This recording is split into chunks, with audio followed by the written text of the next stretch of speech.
Salmos de número 128, Salmos de número 128 diz assim: Bem-aventurado aquele que teme ao Senhor e anda nos seus caminhos, pois comerás do trabalho das tuas mãos, feliz serás e te irá bem.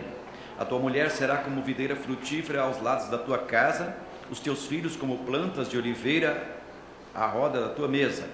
Eis que assim será abençoado o homem que teme ao Senhor.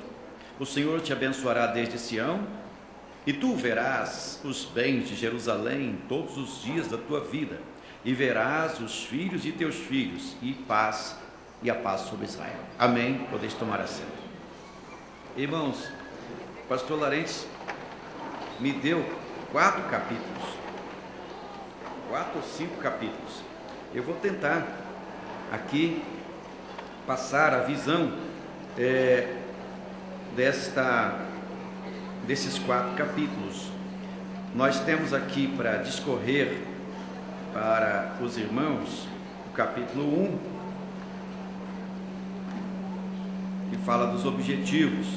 Depois o capítulo 2, o plano de Deus para a vida familiar. Depois o capítulo 3, a instituição da família na Bíblia.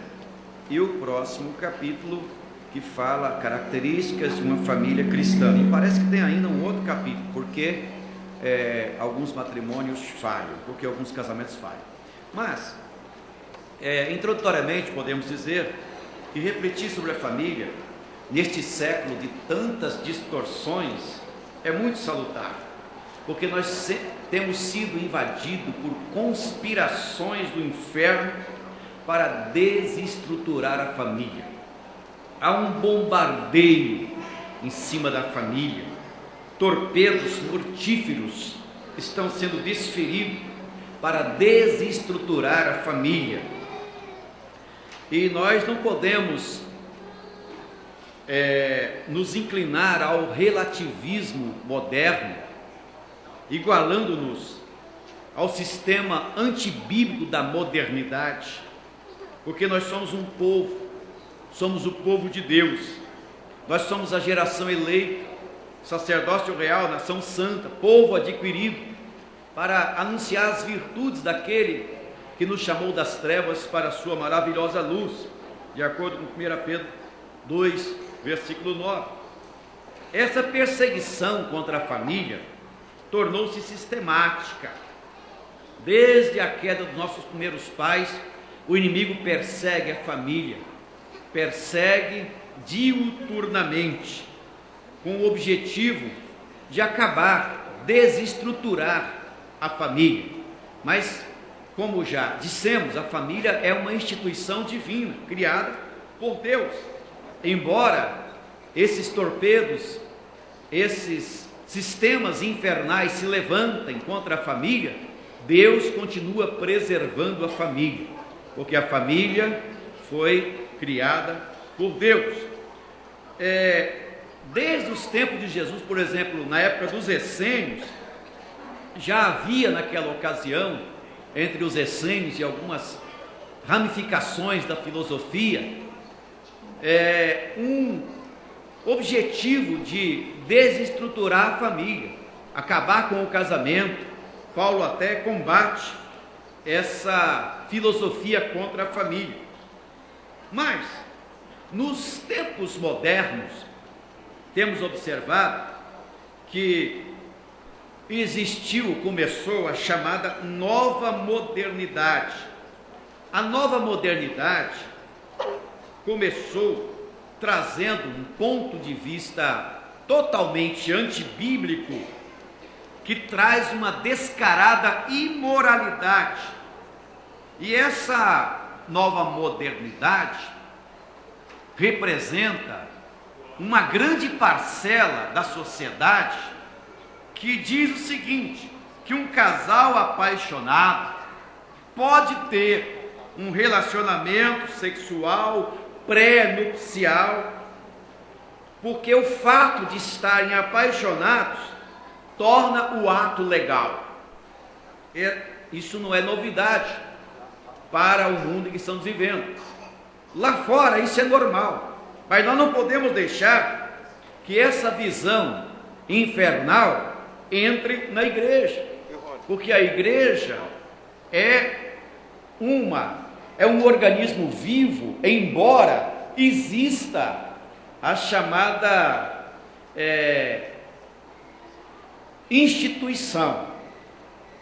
Muitas pessoas querem institucionalizar a igreja dentro de uma nomenclatura humana, mas a igreja de Cristo está acima das instituições, embora visivelmente esteja inserida na instituição, porque é o corpo místico de Cristo que não se encaixa literalmente dentro de uma nomenclatura, dizendo essa é a igreja ou aquela é a igreja, porque se fosse assim, todos os dias surgiria dentro dessa visão uma nova igreja, como acontece todos os dias, cria-se uma nova igreja, só que é uma igreja nova que não tem nada a ver com a igreja original e verdadeira, porque a igreja de Cristo é uma só. Então, como igreja de Cristo, nós precisamos continuar nessa visão de preservar a família. Quais são os objetivos deste seminário, desta escola? O primeiro objetivo em uma escola dessa é prevenção. Provérbios 22:3 diz aí o texto que o prudente vê o perigo e esconde-se, mas o simples passa adiante e sofre a pena. É interessante estudar para se prevenir.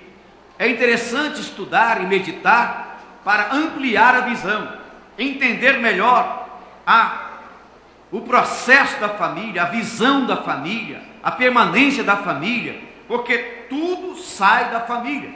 Da família sai o pastor, é da família que sai o governante, é da família que sai o missionário, é da família que saem os grandes homens, sempre da família, e família monogamicamente instituída.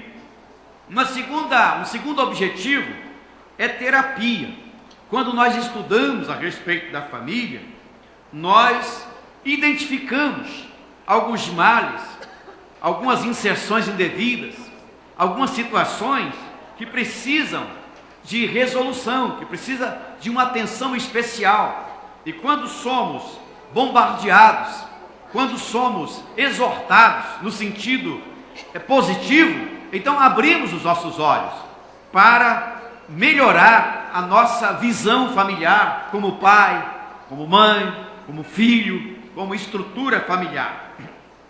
Nessa terapia nós arrolamos algumas coisas: ajuda ao pastor da igreja, ajuda a igreja local, ajuda a família da igreja, ajuda os jovens. Mas vamos lá no capítulo propriamente dito, que é o capítulo 2 ou 3 aí do livro, que fala o plano de Deus para a vida familiar. Nós lemos o Salmo de número 128, que coloca aí os pré-requisitos de uma família feliz. O que é que gera, o que é que uma família pode se tornar feliz? Quais são os meios? O Salmo diz: bem-aventurado aquele que teme ao Senhor e anda nos seus caminhos. Então o primeiro passo é temer ao Senhor. Mas o salmista começa com a expressão bem-aventurado, deixando claro aqui a visão da felicidade, a visão da alegria, do bem-estar. Esse bem-aventurado, que podemos fazer uma ponte com o Sermão da Montanha, quando Jesus pronunciou as bem-aventuranças. Então, o bem-aventurado, que seria o macaro, é o estado de felicidade que não se consegue, não se adquire nos bancos de uma universidade, nem se adquire em um consultório de psiquiatria ou de psicologia, embora sejam importantes, mas é uma felicidade gerada por uma presença maravilhosa do Espírito de Deus. E o salmista diz: bem-aventurado, feliz. A felicidade que brota como uma característica da ação do Espírito de Deus, é o fruto do Espírito, é Deus trabalhando no coração, na vida, gerando, abrindo a visão, capacitando o homem, capacitando a mulher de andar pela estrada certa. Então, isto é, aquele que teme ao Senhor. Temer no sentido não de medo, que algumas pessoas se assemelham aos 3 apóstolos, de acordo com Mateus 17 ou Lucas 9, lá no Monte da Transfiguração. Eles viram a visão e temeram, tiveram medo. Claro que depois eles se acertaram, se corrigiram, mas existem algumas pessoas que trazem mais ou manifestam mais o medo, aqui é no sentido de obediência, de inclinação, temer ao Senhor e andar nos seus caminhos. São as duas coisas fundamentais que traz a felicidade para a família. E nós vamos correr um pouco. Esses 2 requisitos, temer ao Senhor e andar nos seus caminhos, é que faz a grande diferença na vida do homem, na vida da mulher, do pai, da mãe, do cristão. Andar nos seus caminhos. É claro que andar não é simplesmente você pensar em dar os passos de uma rua ou daqui até um determinado lugar. Andar requer uma atenção dirigida, uma atenção contínua. Você já pensou como seria andar de olhos fechados? Se você tentar andar com os olhos fechados, quantos passos você consegue dar? 10? 20? Eu acho que lá de 7 para frente você já quer abrir os olhos, porque começa a surgir uma incerteza do que tem na frente. Então andar requer uma atenção dirigida, e essa atenção dirigida relaciona-se com os caminhos do Senhor. Paulo escreve aos Efésios, capítulo 4: rogo-vos, pois, eu, o preso do Senhor. Rogo-vos, pois, eu, irmão, o preso do Senhor. Aquele rogo de Paulo é um clamor, é um grito. Eu, preso do Senhor, que andeis como é digno da vocação com que fostes chamados. Então esse andar é muito importante, é necessário que saibamos o caminho, que saibamos a doutrina, que saibamos a trilha que o Senhor colocou diante de nós, porque isso vai gerar alegria, isso vai gerar felicidade. Temer o Senhor e andar nos seus caminhos. Depois tem os resultados. Os resultados de uma família que teme ao Senhor e anda nos seus caminhos. Nós podemos citar aqui como exemplo Susana Wesley, com o seu culto doméstico.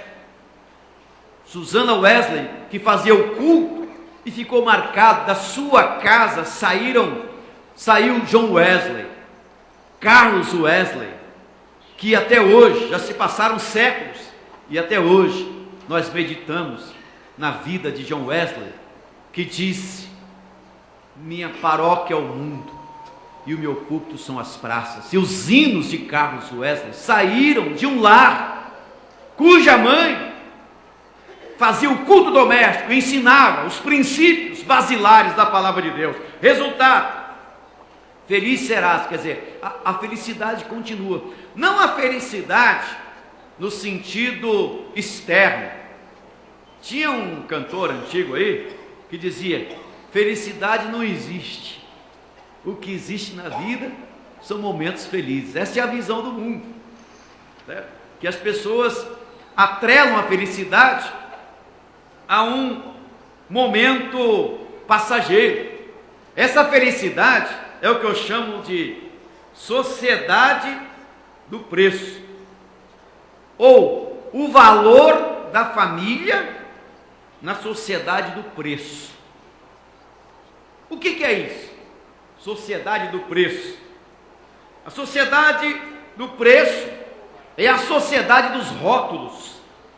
Uma geração que não avalia caráter, mas avalia o carisma e o saldo bancário. São os escravos do lucro. É a família do preço e não da felicidade. O que é essa família do preço? É a sociedade das distorções. Richard Foster disse que a superficialidade é a maldição do nosso século.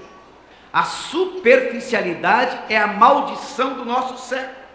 Como se define essa sociedade do preço, que busca a felicidade no preço?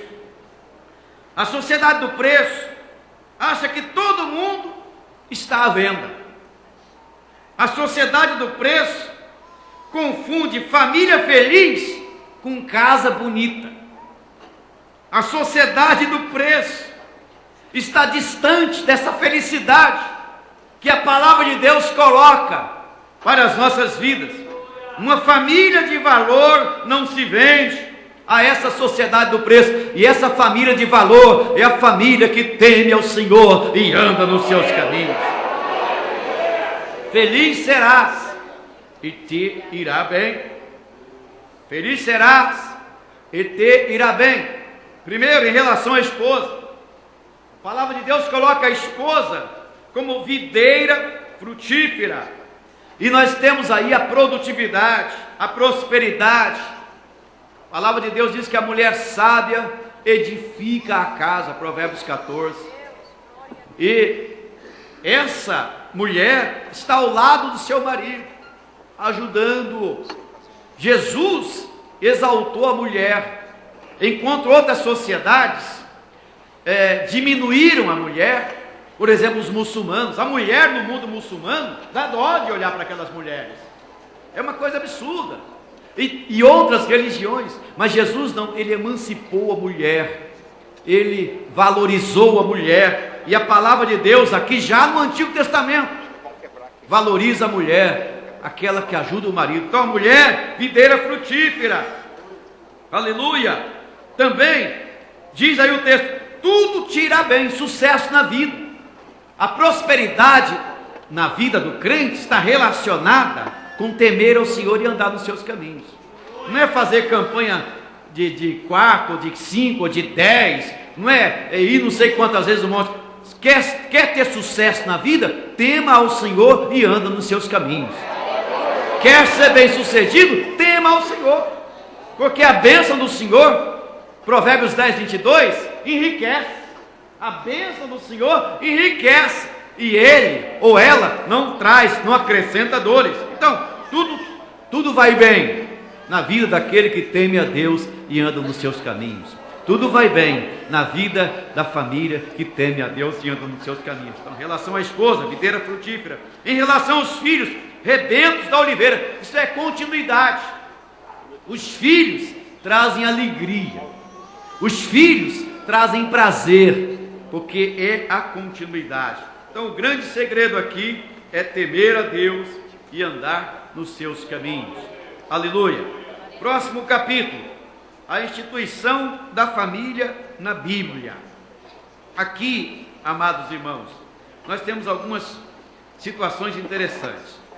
Diz que a primeira família da terra, logo no início da vida, sofreu as primeiras investidas de Satanás. Logicamente, o inimigo sempre se levantou contra a obra de Deus, desde o início. Mas, o que Deus faz, ninguém desfaz. O diabo não tem poder para desfazer as obras de Deus. Eu não creio que ele é tão poderoso, porque se eu acreditar que ele tem poder para desfazer a obra de Deus, então ele está mais forte do que Deus. E segundo a visão que eu tenho, que eu aprendi no livro do profeta Isaías, eternidade é uma palavra fraca para Deus. Fraca. Nós dizemos que Deus é eterno. E eu observei que eternidade para Deus é muito fraco. Que ele não é eterno. Eu observei que ele é mais que eterno, porque ele é o Pai da eternidade. Então, se ele é o Pai da eternidade, ele criou a eternidade. Então, ele é muito mais que eterno, né? Também, a gente costuma dizer que o livro de Provérbios é a sabedoria, que Jesus é a sabedoria. Mas se você ler direitinho o provérbio, você vai ver que a sabedoria foi aluna de Deus. Então, o Senhor é muito mais que a sabedoria. Na verdade, ele é antes de tudo isso, porque ele criou todas essas coisas. E Deus instituiu a família, conforme já dissemos no início. Aqui diz: família instituída por Deus, criados diretamente por Deus, com um propósito definido, ganhando a liberdade de plena comunhão com o seu Criador.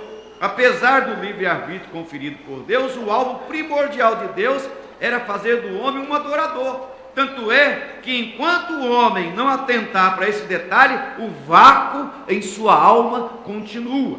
C.S. Lewis diz que o homem tem dentro dele um vazio do tamanho de Deus, e isso confere. Agora, Deus instituiu a família. Aqui temos 3 pontos aqui, ó. Letra A, feitos pelas mãos de Deus. Letra B, Eva, a companheira do primeiro homem. E letra C, instituída como família monogâmica. Então, primeiro, feitos pelas mãos de Deus. Como é que é essa obra feita pelas mãos de Deus? Nós temos que pensar no princípio. Gênesis capítulo 1 diz: no princípio criou Deus os céus e a terra. E João faz uma extensão de Gênesis 1, verso 1, que ele diz: no princípio era o verbo era Deus. João interpreta o Gênesis, porque começa ali: Bereshit bara Elohim ve'et el Shammai, que é o texto hebraico, e João diz em Arquer, em Rologos, em Proston Teum, cuja tradução é em um princípio. Então, veja bem, em um princípio significa dizer que foi traduzido como no princípio, é porque Deus conversa conosco, porque na nossa visão tudo tem começo, meio e fim, mas Deus não. Deus não tem começo nem fim. Se você fizer uma contagem regressiva, tem você, tem seu pai, tem seu avô, tem seu bisavô, tem seu tataravô, tem seu avô, e você vai chegar em Adão. Depois de Adão só tem Deus, que é a sua origem.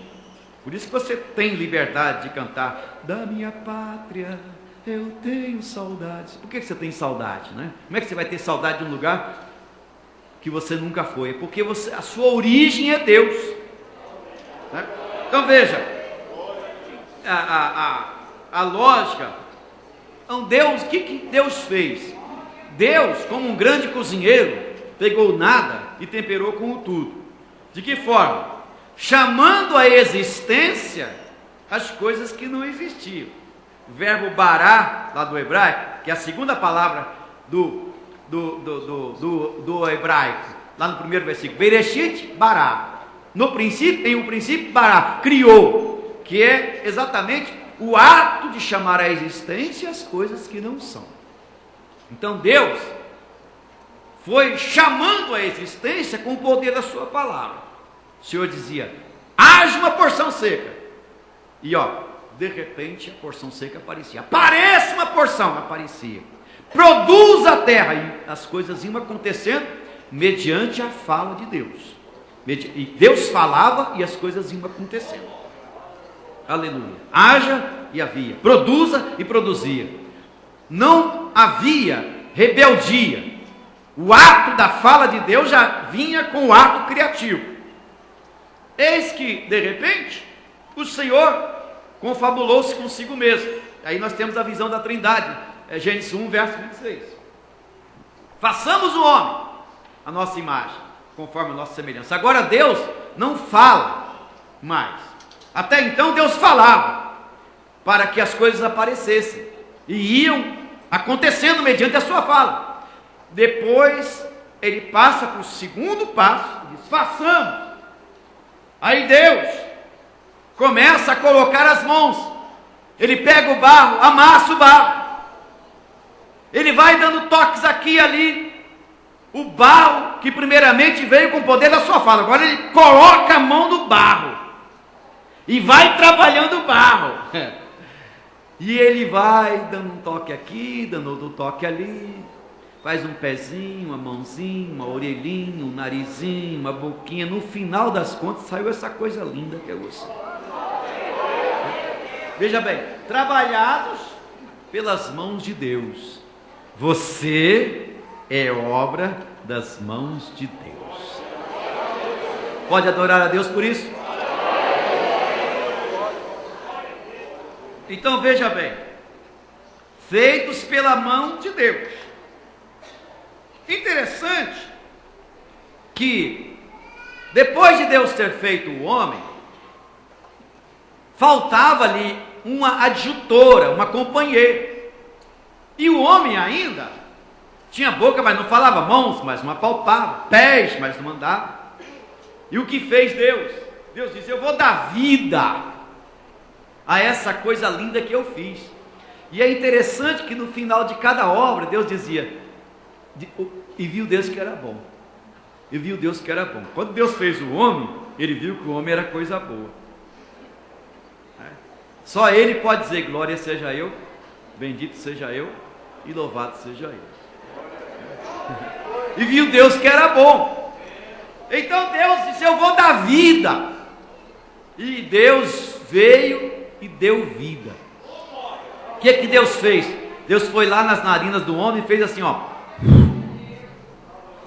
Aí o homem abriu os olhos, já estava tudo feito: terra, céu, mar, capacidade, sabedoria, engenhosidade, tudo que você pode imaginar, tudo que você irá fazer, inventar, escrever, compor, desenhar, tudo veio através desse sopro. É por isso que quando nós lemos que o Senhor falou assim: bem-aventurado os pobres de espírito, porque deles é o reino dos céus. Aí você lê um texto desse, você fica assim: mas o que o Senhor tinha na cabeça de falar um negócio desse? Experimenta chamar um irmão de pobre de espírito, para você ver o que acontece. Chega o irmão na igreja: Pai do Senhor, irmão pobre de espírito. E fala: que conversa é essa? Você está me estranhando? Então, é uma situação realmente complicada. Aí, você vai analisar o texto e faz uma ponte hermenêutica com João 4, versos 22, ali diz, 22, 23, Deus é Espírito, e importa que os verdadeiros adoradores adorarão o Pai em Espírito e em verdade. Então você vai procurar o que é Espírito. Espírito, no hebraico, é ruá, que é vento, sopro. No grego é pneuma. Pneuma, você tem pneumatologia, que é uma bola de vento. Isso é espírito. Que espírito já é uma palavra latina.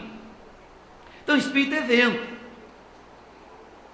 E o Senhor diz: bem-aventurados os pobres de espírito, Deus é espírito.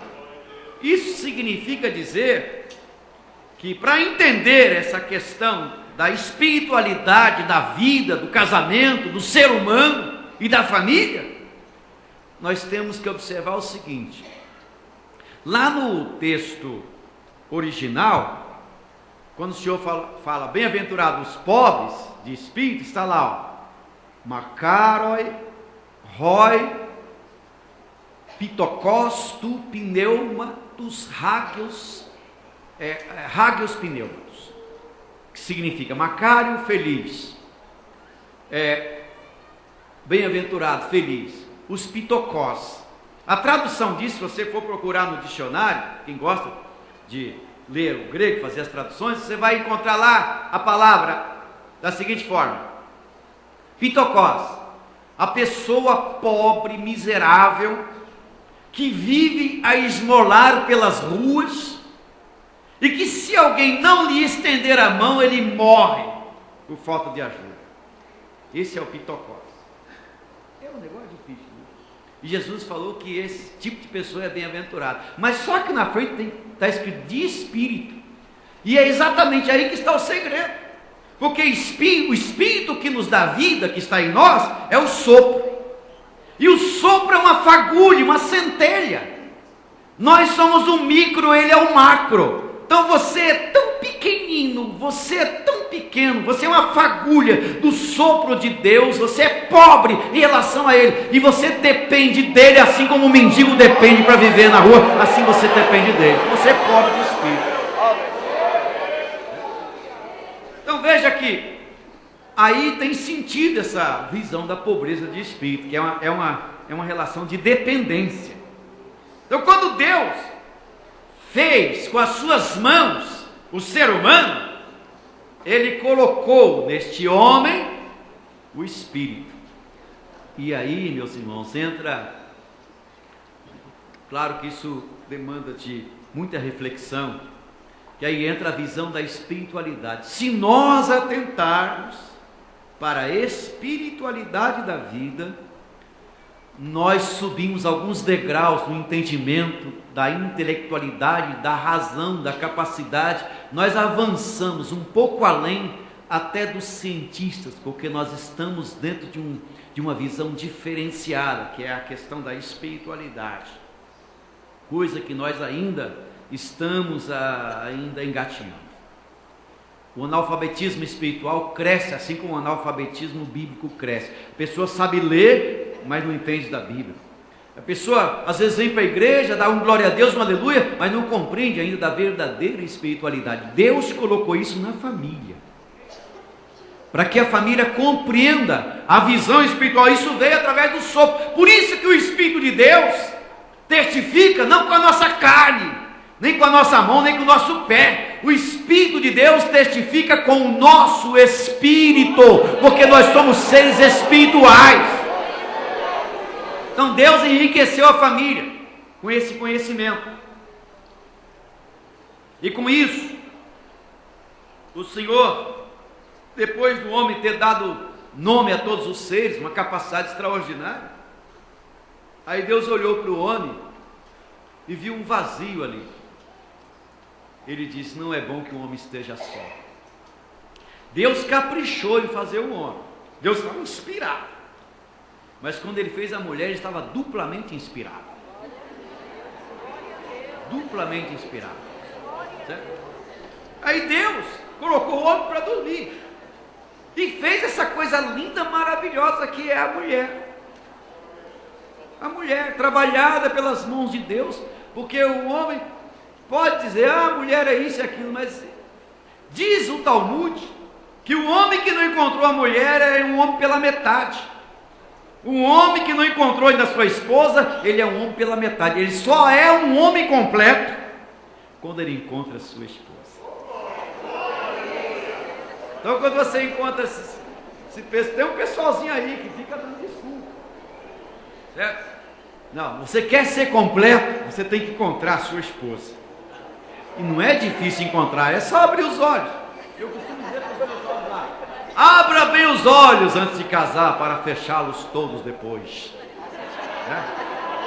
Abra bem os olhos, você olhe, veja, estude, analise, vá adiante. Então aí Deus colocou Adão para dormir, para ele não ficar dando nota, porque se der ficasse dando nota, ia ficar com muito defeito a mulher. Enquanto o homem dormia, sonhava com o céu, com os anjos, Deus trabalhou uma mulher. A Eva devia ser muito bonita, hein? A Eva devia ser um show de mulher, bonita, trabalhada, a primeira mulher da terra, sabe? Ela reunia todas as capacidades e virtudes da mulher mais maravilhosa do mundo. Então Deus fez a mulher, e quando chegou a hora de acordar, Adão abriu os olhos, ele viu aquela coisa linda, maravilhosa. Eu acho que ele ficou tonto até de olhar para, certo? Porque o negócio foi trabalhado, certo? Trabalhado pelas mãos de Deus. Eu acho que ele até gaguejou. Aí ele diz: essa será chamada mulher. Por isso deixará o homem seu pai e sua mãe, e unir-se-á a sua esposa, e os dois serão uma só carne. Isso é coisa de Deus. Aí surge uma sociedade esdrúxula, difusa, confusa e obtusa, para não dizer outra coisa, e quer desestruturar a família. Quer desestruturar a família. Quer mudar, inverter, desde que Paulo escreveu com muita precisão Romanos capítulo 1, a queda do homem em 7 degraus, certo? O homem vai caindo, caindo, caindo, até cometer torpeza, varão com varão, varoa com varoa. Vai caindo, caindo, em um patamar tão baixo, que diz a Bíblia que Deus os entregou a um sentimento perverso, para inventar males.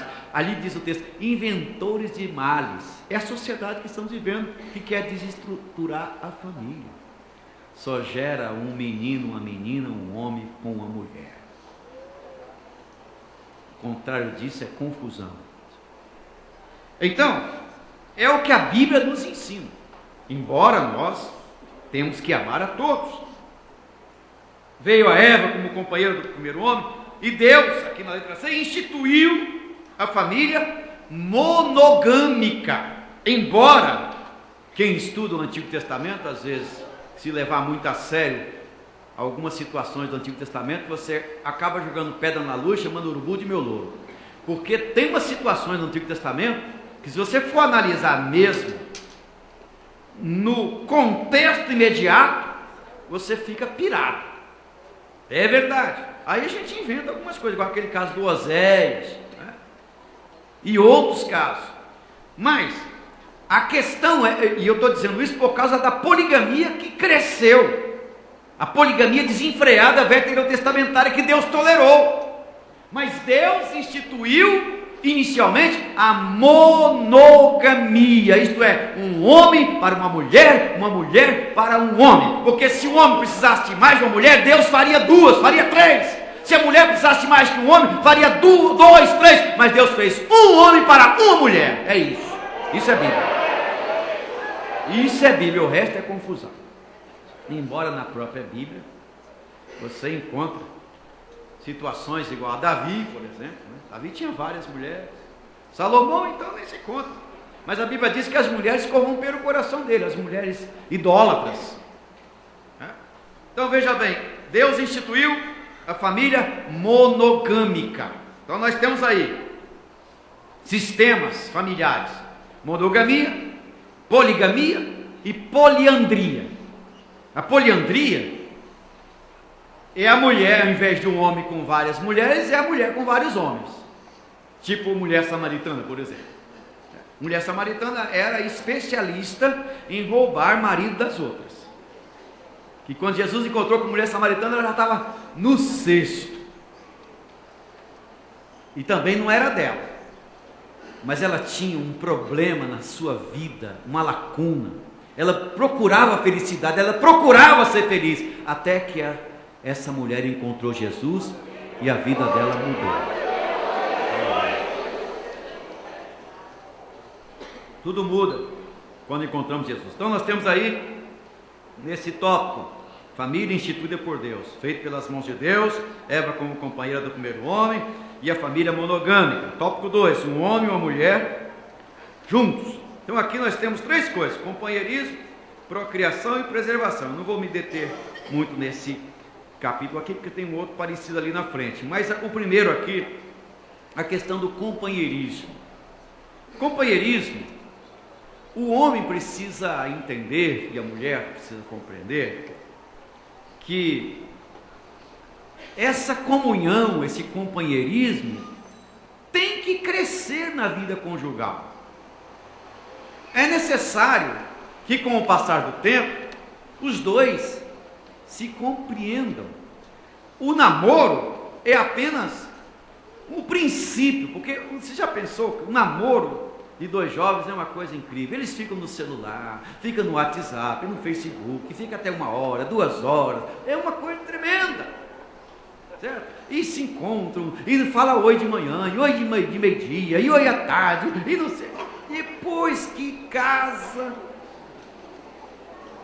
aí continua, né? Fica melhor, né? Mas alguns, o negócio vai diminuindo. Ao invés de aumentar, diminui. Isso, claro que tem que ter, vai ter um amadurecimento, porque essa questão do namoro pode ser até uma questão um pouco assim infantil e tal, aquela coisa da emoção, mas tem que ter um amadurecimento para o bem, não para o mal. Uma esposa uma vez reclamou com o esposo: Você nunca disse que me ama. Eu estou triste com você. Ele olhou para ela sério assim: mas meu bem, eu não falei isso com você lá no altar?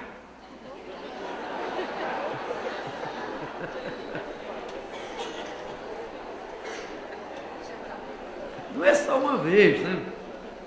Não é só uma vez. É uma coisa que precisa continuar. Então, companheirismo. Também dentro desse companheirismo existem uns detalhes que eu considero importantes. Por exemplo, dentro desse companheirismo, é necessário compreender que quando o casamento é instituído, nós temos aí a formação do lar. A palavra lar vem da palavra lare, italiano. E a originalidade dessa palavra é lareira. Lareira, e a lareira é lugar de aquecer. São Paulo, lugar frio, todo mundo sabe o que é uma lareira, né? Você vai em Campos do Jordão, é difícil você entrar numa casa onde não tem a lareira. E na Europa, muito mais. Muito mais. Hoje você tem os lares, as igrejas são aquecidas com gás, né? E quando falta o gás, quando tem problema de gás, lá é uma coisa terrível. Ninguém consegue agora mesmo, é um frio terrível, é -2, -3, -4, -5, né? Então tem que ter o lugar para se aquecer. Eu fui numa igreja na Suíça e achei interessante lá em Lausanne, e tinha uma lareira enorme. Os diáconos chegavam na igreja bem cedo e eles colocavam lenha, literalmente lenha, colocava fogo, e com o tempo tinha uma tubulação por dentro da igreja. Logo depois que eles colocavam fogo, a igreja ficava aquecida. A palavra lar vem daí, lugar de aquecimento. O companheirismo tem que ter isso. Você é companheiro porque você forma um lar. E lar é lugar de aquecimento. Pode repetir comigo essa palavra? Lar, lugar de aquecimento. Agora, para a gente entender bem o que é um lar, precisamos perguntar o que não é um lar. Que não é, por exemplo, lar não é um albergue, dormitório para pais e filhos sem relacionamento, sem diálogo. Um lar não é um restaurante, onde a comida deve estar pronta a qualquer hora, atendendo às exigências, às vezes do vozeirão que vem lá da sala: está pronta a comida. Um lar não é um ringue de boxe, onde agressões verbais e físicas são constantes. Um lar não é apenas relacionamento sexual. O sexo é importante, mas é 30% ou 40% no casamento. Tem ainda 60% ou 70% de outras coisas importantes. Um dia um jovem estava para se casar. Eu gosto sempre de conversar com jovens antes de se casar. Eu perguntei para ele assim: você vai casar com ela por quê?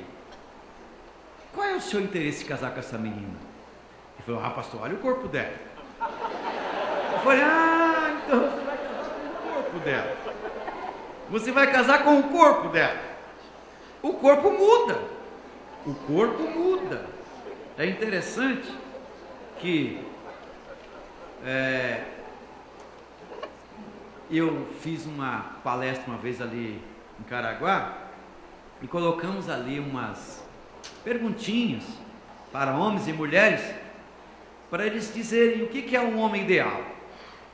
E as mulheres, o que é um homem ideal, e os homens o que é uma mulher ideal. E não precisava colocar o nome embaixo, só colocar o que é uma mulher ideal. Coloque aí algumas coisas. O que é um homem ideal? Falei: bom, vamos aprender muito aqui, porque só tem mulheres de Deus, homens de Deus, pastores. E no final nós vamos observar o que ganhou.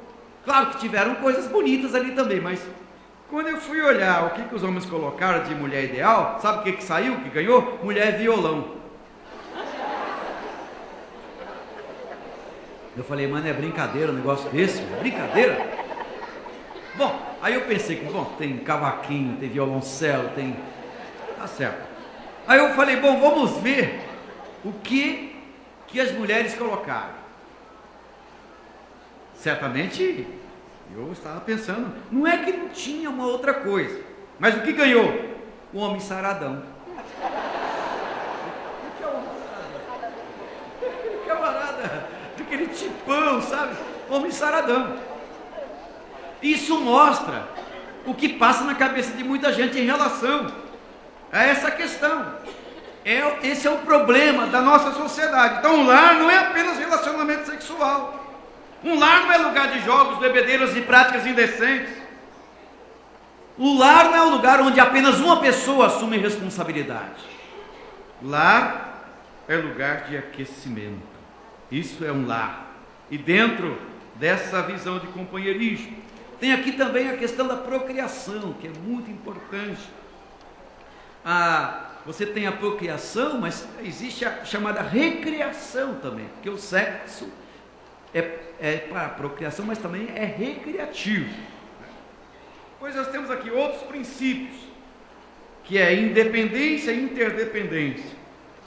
Nós temos tido muitos problemas aqui, porque existem alguns maridos que nós o chamamos de marido criança. Esse marido criança é o tipo do marido que casa, mas psicologicamente está casado com a sua mãe. Qualquer probleminha que acontece na sua casa, ou lá, ele logo diz: eu vou lá para a casa da mamãe. Isso é o marido criança.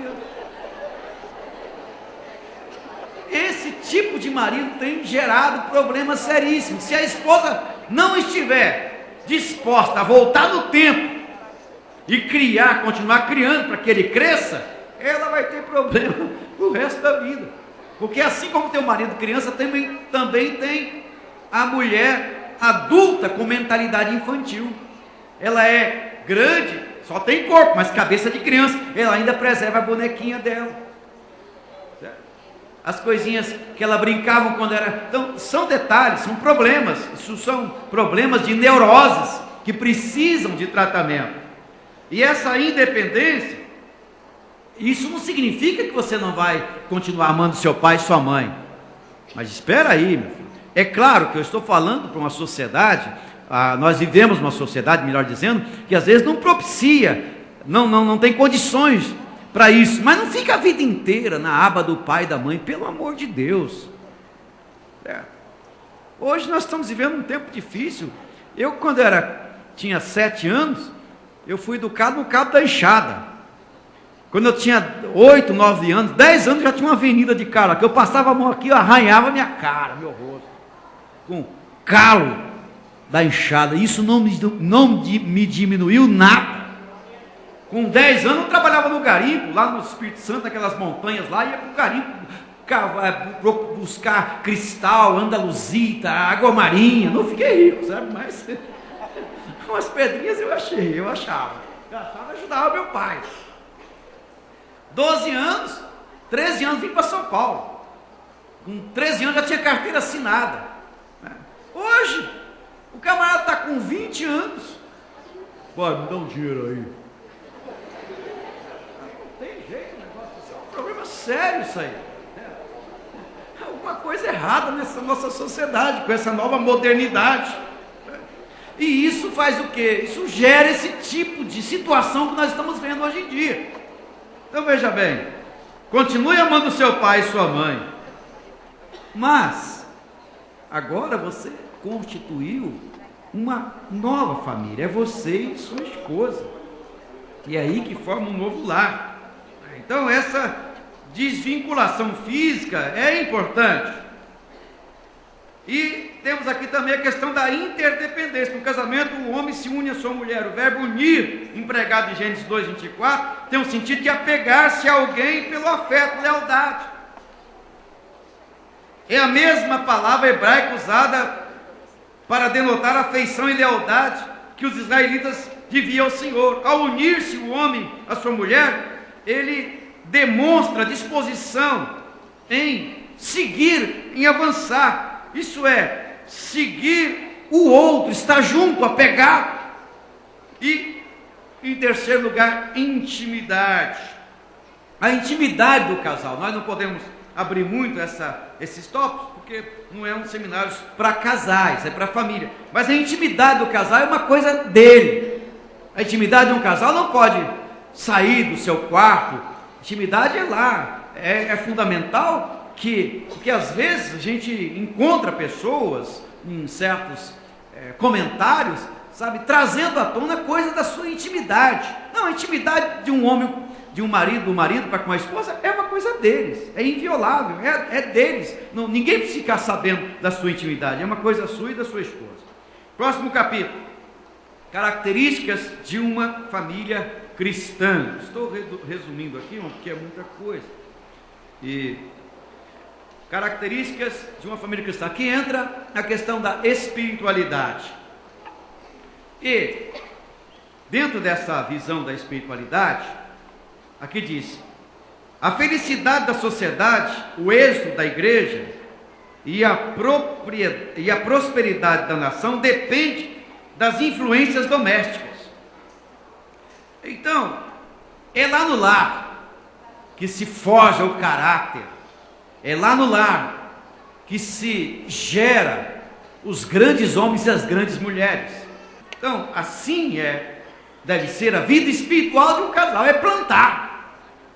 Porque o amor é como uma planta delicada que precisa ser irrigada todos os dias, precisa colocar água, assim é a plantinha do amor.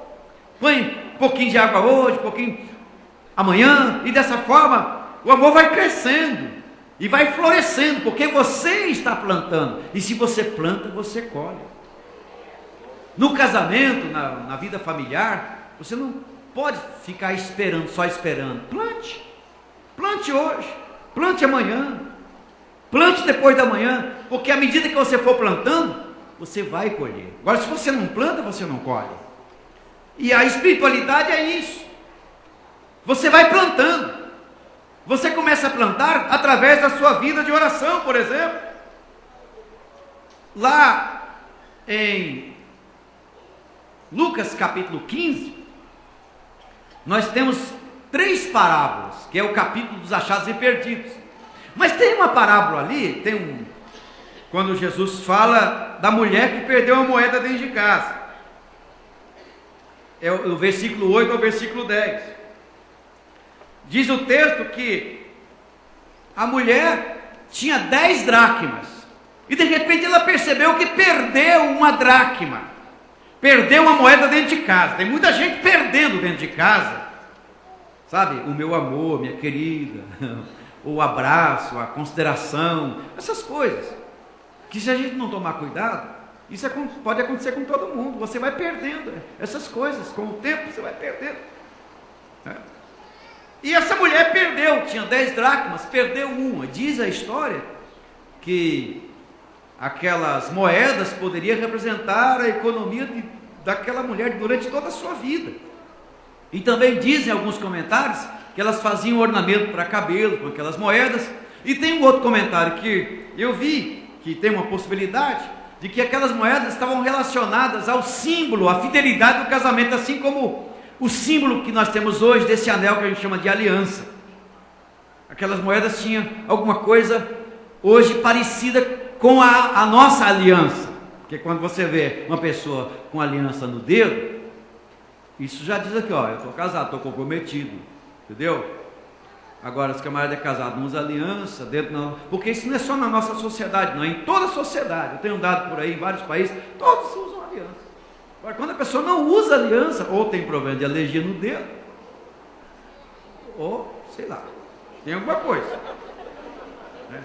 Pode ter problema de alergia. Tem gente que fala, eu não me acostumo, mas espera aí.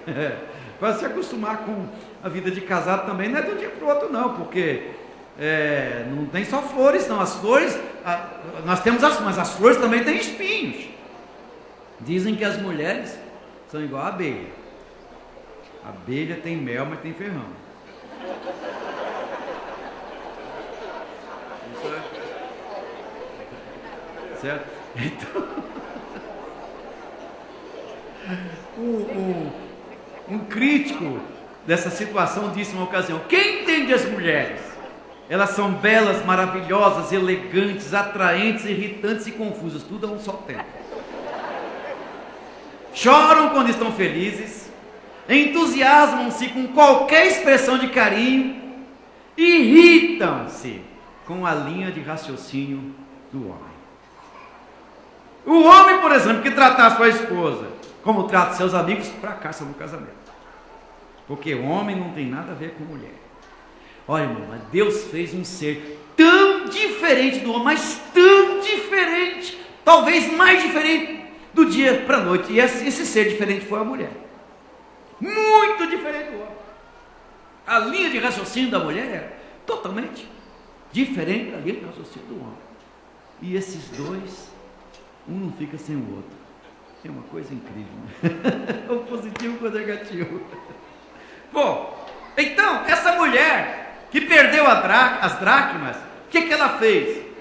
Ela percebeu que havia perdido um valor dentro de casa. Porque se você não perceber que perdeu, o prejuízo continua. O que ela fez? Diz o texto que ela procurou.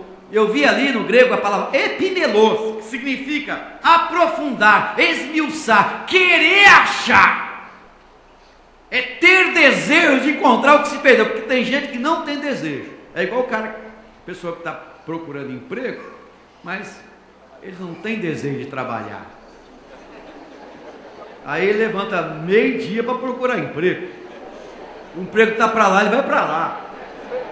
Não vai achar nunca. Então é necessário ter vontade, desejo. E essa mulher foi procurar a moeda com desejo de encontrar. Então veja bem, você perdeu alguma coisa no casamento, tenha desejo de restaurar. Deu uma arranhada, quem é que não dá uma arranhada? De vez em quando tem uns arranhãozinhos, tem esse tipo de problema. Só não tem, depois eu vou dizer quando não tem, mas primeiro vamos ver aqui, que essa mulher foi atrás até achar, mas ela fez algumas coisas, aí entra a chamada espiritualidade. Primeira coisa que ela fez foi acender a candeia. A candeia representa o quê? A palavra de Deus. Salmo 119, versículo 105. Lâmpada para os meus pés é a tua palavra e luz para o meu caminho. É necessário acender esta lâmpada na vida conjugal. É necessário acender essa lâmpada desde o começo do seu casamento. Dizem os historiadores que na antiguidade, quando os viajantes anoiteciam na estrada, era comum amarrar a lâmpada no pé.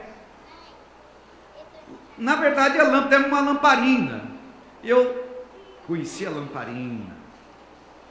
E não sou tão velho assim. Eu conheci o lampião a querosene, depois veio o lampião a gás, lá no meio do mato, entendeu? Então, agora você imagina isso nos tempos do salmista. Quando anoitecia, amarrava um farol e ia andando. Não sei como ele fazia isso, mas dizem aí historiadores. Aí o salmista diz: lâmpada para os meus pés é a tua palavra. Nós precisamos acender esta candeia da palavra, ler a palavra, estudar a palavra, viver a palavra, praticar a palavra, enfim, decorar a palavra, colocar a palavra no muro, colocar na frente, à sua direita, atrás. Enfim, nós precisamos viver a palavra de Deus na nossa vida, porque a palavra de Deus transforma, a palavra de Deus é vida, a palavra de Deus restaura, a palavra de Deus cria, a palavra de Deus cura, a palavra de Deus revela, a palavra de Deus transforma, a palavra de Deus gera milagre, a palavra de Deus gera coisas maravilhosas em nossas vidas. Aleluia.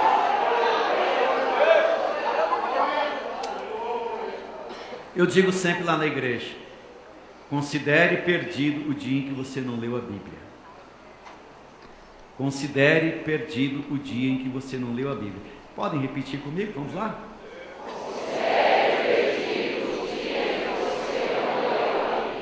Escreva isso no seu coração. Não sei como você vai fazer, mas escreva. Porque a palavra de Deus sempre tem uma coisa nova. A palavra de Deus é nova, ela não se renova. Cada manhã ela é nova. Nova a cada manhã. Então acenda esta candeia. Estabeleça na sua vida um princípio de espiritualidade, de oração. Ore pelo seu casamento, ore pela sua família, ore pela sua esposa, pelo seu esposo. Interceda a Deus, Marque um dia para jejum, de jejum para a sua família. Porque eu duvido das minhas dúvidas se Deus não vai ouvir a oração de um pai e de uma mãe. Eu duvido das minhas dúvidas se Deus não vai abrir porta, se não vai trazer um filho, se não vai entrar com providência na sua família. A oração do crente fiel tem pé e anda, tem asas e voa até chegar no céu. A oração do crente tem um braço comprido. Você ora aqui, toca na China, no Japão, lá na Austrália, toca no governo, toca na família, toca no filho. A oração de uma mãe tem um braço comprido. Então acenda esta candeia. Acenda esta candeia. Estabeleça um princípio espiritual na sua família. Aleluia. Levante um altar na sua família. Que seja um quarto, seja uma salinha específica, mas levante um altar, crie um altar, onde você pode ajoelhar e clamar a Deus e buscar a Deus, e tenha um caderno de anotação, ou uma pasta lá no seu computador, no seu notebook, no seu tablet, enfim, anote o pedido de oração e a resposta. Assim você vai crescendo em experiência. Você pode contar isso para os seus filhos, para as suas filhas. Eles vão ver, papai orava, mamãe orava, e a oração deles chegava no céu.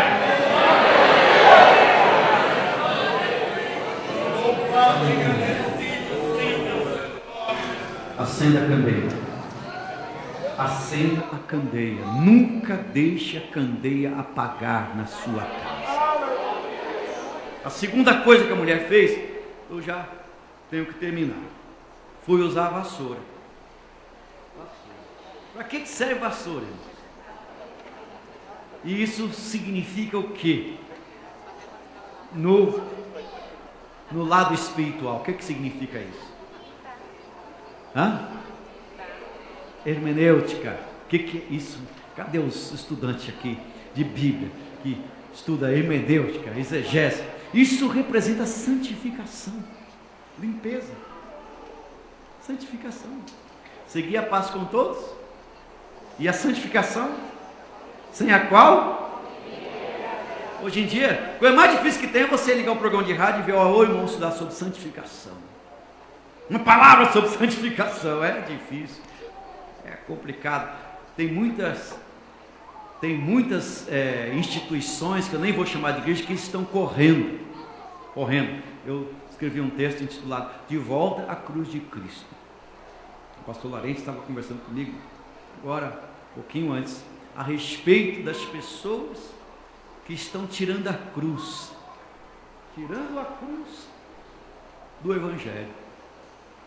Que a cruz é sacrifício, a cruz é renúncia, aleluia, e a santificação é a separação. Se você estuda a palavra de Deus vai te levar para a oração, e a oração vai te levar para a santificação, aleluia, e assim você vai purificando a sua língua, o seu pensamento, a sua vida, o seu comportamento, você vai tendo um comportamento de cristão, a tal ponto da sua mente se transformar em mente de Cristo, de acordo com 1 Coríntios capítulo 2, 14 e até 16, a sua mente, o seu jeito de ser, aí você vai ser uma extensão de Cristo, onde você chegar, Cristo chega, não que você seja Cristo, mas porque você é uma extensão dele, ele está em você. Você tem um problema em casa financeiro, um problema de doença, então você ora a Deus e Jesus cura o filho, cura a filha, cura o marido, isso traz, aleluia, para o seu filho e até mesmo para os seus vizinhos uma visão de que Deus habita na sua vida, Ele está na sua família, na sua casa, porque você acendeu a candeia.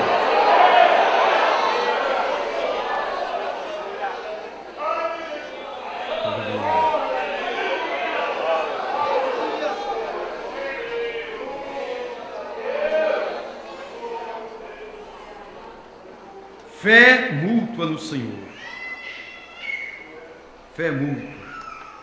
Isso é muito importante, a questão de você casar com a pessoa que confessa, que professa a mesma fé. Já pensou você, cristão casa com um budista? Cristão casa com, ele é da Assembleia, casa com Testemunho de Jeová. É confusão, dá certo. Claro que às vezes acontecem situações dessas. Deus tem um seu jeito de operar, mas espera aí, não pode dificultar as coisas, pelo amor de Deus. Não dificulta as coisas, porque é que o cristão tem que trabalhar aqui, ó, sabe? Você é jovem, então abre o seu olho, Deus vai operar. Claro que aqui dentro não é lugar de namorar, mas sabe, Deus vai operar uma serva, um servo. É desse jeito, é no meio cristão, no nosso contexto. É no nosso contexto que as coisas vão aparecendo. Fé mútua. O marido e a mulher no casamento devem ter um pelo outro amor. Amor. Esse amor, na verdade, começa com amor ágape. Amor ágape. Porque o amor ágape é o amor de Deus. Nós temos alguns tipos de amor na Bíblia. Amor ágape, amor eros, amor filéu. Amor ágape, amor eros, amor filéu. E o amor estorge. O estorge. Que é o amor filéu, amor fraternal. Amor estorge, amor paternal. Amor eros é o amor do erotismo, aquela questão do impulso sexual que todo mundo tem. Deus deu impulso sexual para todos. Se você não tivesse impulso sexual, você não se casaria. Entendeu? Mas é importante que o amor de Deus esteja derramado nesses corações, do pai e da mãe. Agora, qual é o perfil de um marido ideal? Qual é o perfil de um marido ideal? O marido ideal, o que ele faz primeiro? Vamos falar da esposa primeiro, vai. Estou falando muito mais. Uma esposa ama. Uma esposa ideal ama. Uma esposa ideal perdoa. Uma esposa ideal é crente salvo. Uma esposa ideal é compreensiva. Uma esposa ideal é romântica. Uma esposa ideal é submissa. Uma esposa ideal é boa dona de casa. Uma esposa ideal não se envolve com fofocas. Uma esposa ideal é humilde. Uma esposa ideal busca sempre a direção de Deus. E para o marido é quase a mesma coisa. Quais são os pilares de um casamento? Primeiro é o amor. Segundo é a fidelidade. Terceiro é a amizade. Quarto, o carinho. Quinto, a honra. Sexto, a submissão. E sétimo, o compromisso.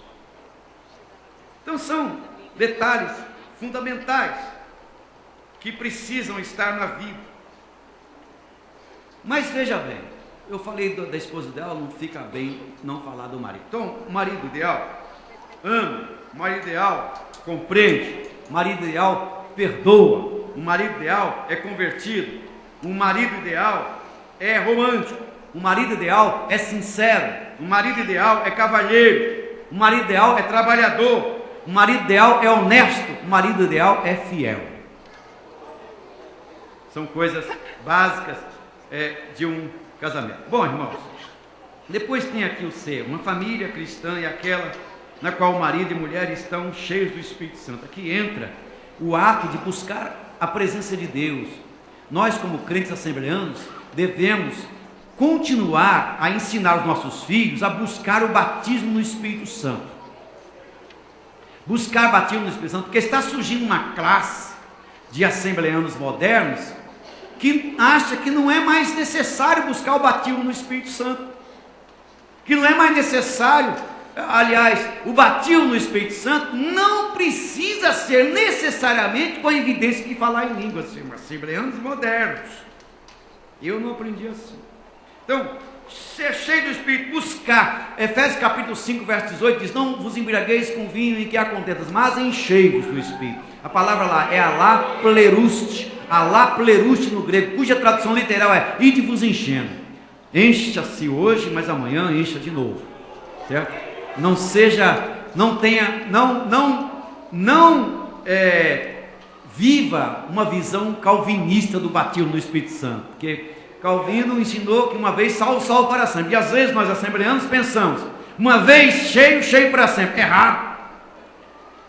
Você pode ser cheio hoje, mas amanhã, se você não tomar cuidado, o inimigo pode até te usar.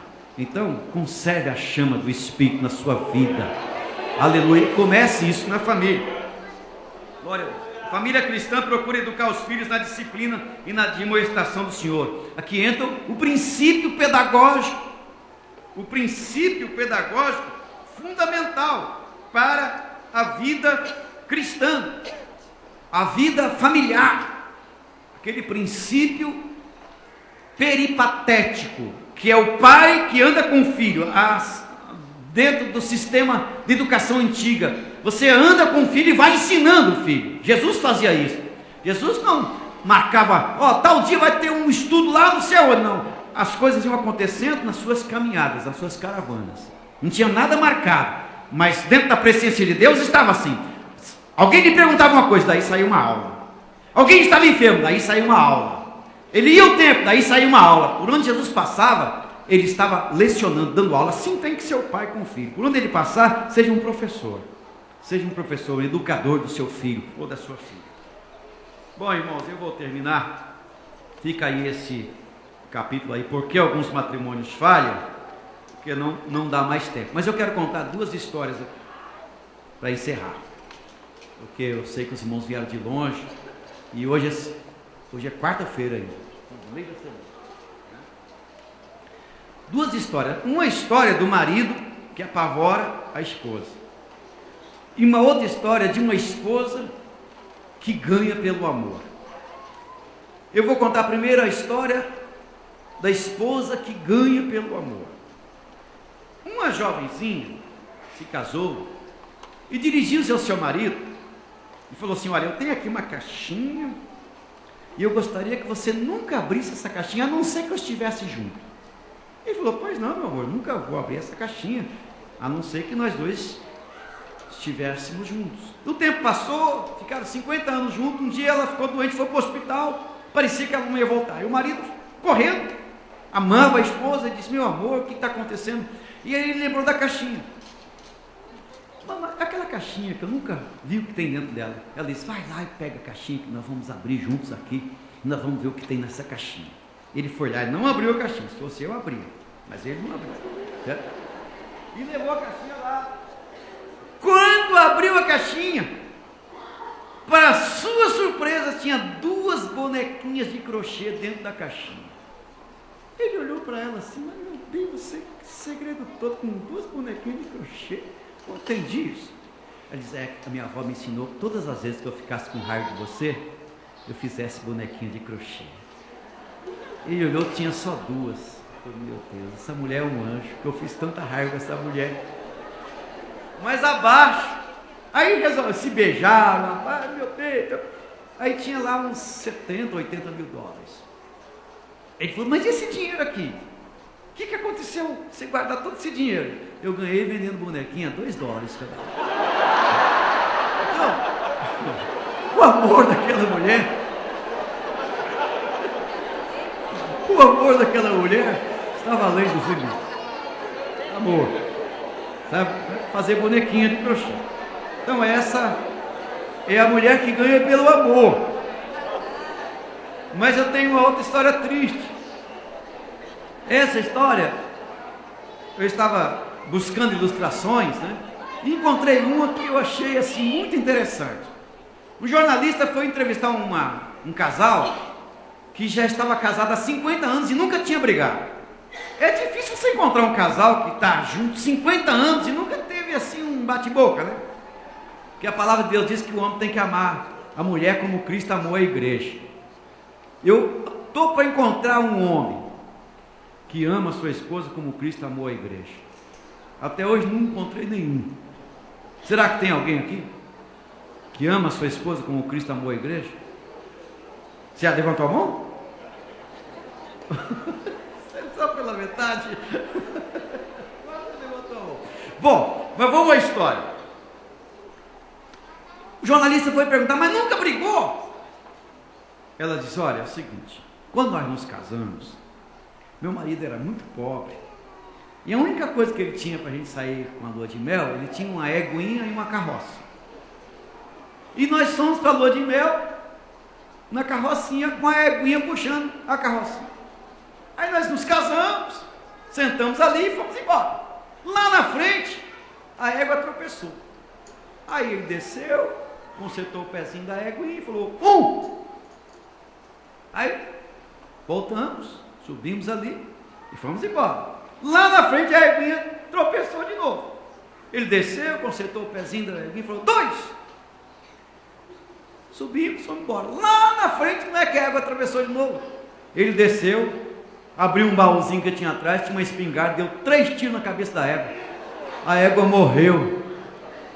E eu fiquei apavorado. Falei: meu bem, pelo amor de Deus, esse animal deve ter tido algum problema, deve estar doente, e não sei o quê, por que você fez isso? Comecei a chorar, e ele olhou sério para mim e falou assim: daí para frente, nunca mais nós brigamos. Então a gente tem que vencer pelo amor, e não pelo terror. Pelo amor e não pelo terror. Deus abençoe os irmãos, meu tempo acabou.